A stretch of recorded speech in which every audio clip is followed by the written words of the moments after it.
My political science capstone presentation topic is how news coverage is affected by social media. My main sources included OWL Purdue, and my key topics are speed versus accuracy in news reporting, changing gatekeepers and news agenda settings, evolving trust and credibility in the digital age, shifts in media power and political communication, and role of social media in politicians.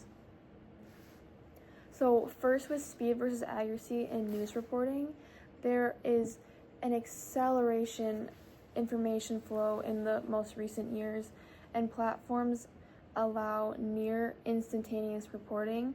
An example of this is breaking news on Twitter or Facebook before traditional outlets.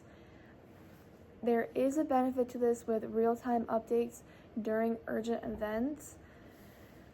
However, consequences of this speed is reduced editorial oversight and fact-checking that traditional outlets would have, and misinformation spreads rapidly and is very difficult to correct in social media.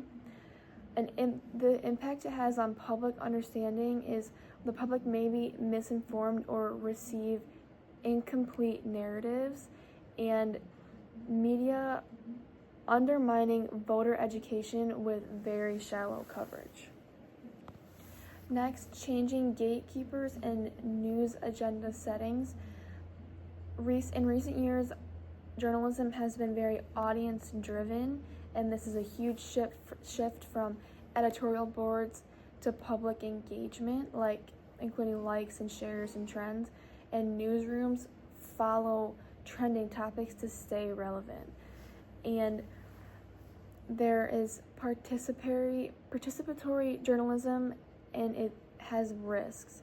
So there's an ideological echo chambers and audience segmentation and emotional content to get those likes and shares and trends, including fear and outrage, is prioritized for clicks and shares.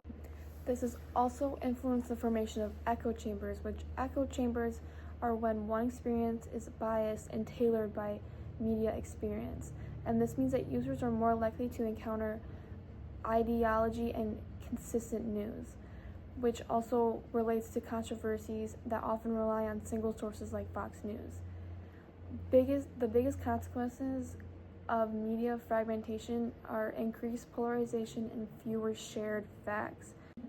Next, I have shifts in media power and political communication.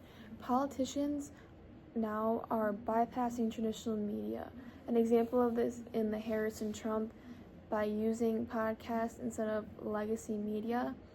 And this direct communication avoids critical questioning, which ends in a decline of legacy media, which legacy media is traditional outlets which are now facing declining and are aging audiences.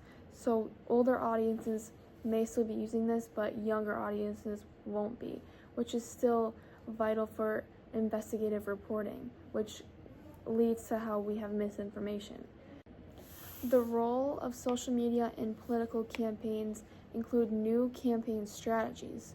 So they're using social media for voter engagement, fundraising, and micro-targeting, and this creates personalized political messaging. Challenges of personalization, however, are risk of manipulation and reinforcing existing views, and it erodes critical thinking and nuanced understanding. Why this is important in my personal takeaways: this is important to understand the difference between speed and accessibility versus accuracy and depth, and knowing what to trust, especially nowadays. And my personal takeaway is the need for media literacy and support in credible journalism instead of just speed, and knowing what outlets are trustworthy.